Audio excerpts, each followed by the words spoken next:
1 Samuel chapter 21. Now David came to Nob to Ahimelech the priest, and Ahimelech was afraid when he met David and said to him, "Why are you alone and no one with you?"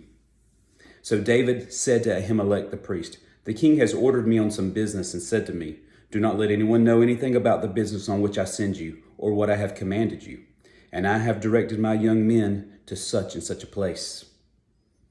Now, therefore, what have you on hand? Give me 5 loaves of bread in my hand, or whatever can be found." And the priest answered David and said, "There is no common bread on hand, but there is holy bread, if the young men have kept themselves from women."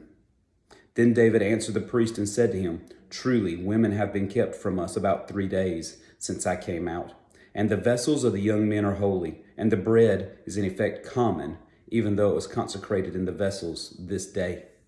So the priest gave him holy bread, for there was no bread there, but the showbread, which had been taken from before the Lord in order to put hot bread in its place on the day when it was taken away. Now a certain man of the servants of Saul was there that day, detained before the Lord. And his name was Doeg, an Edomite, the chief of the herdsmen who belonged to Saul. And David said to Ahimelech, "Is there not here on hand a spear or a sword?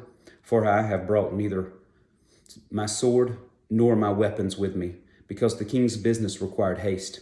So the priest said, "The sword of Goliath the Philistine, whom you killed in the valley of Elah, there it is, wrapped in a cloth behind the ephod. If you will take that, take it. For there is no other except that one here." And David said, "There is none like it. Give it to me." Then David arose and fled that day from before Saul and went to Achish, the king of Gath. And the servants of Achish said to him, "Is this not David, the king of the land? Did they not sing of him to one another in dances, saying, 'Saul has slain his thousands and David his 10,000s?'" Now David took these words to heart and was very much afraid of Achish, the king of Gath. So he changed his behavior before them, pretended madness in their hands, scratched on the doors of the gate, and let his saliva fall down his beard.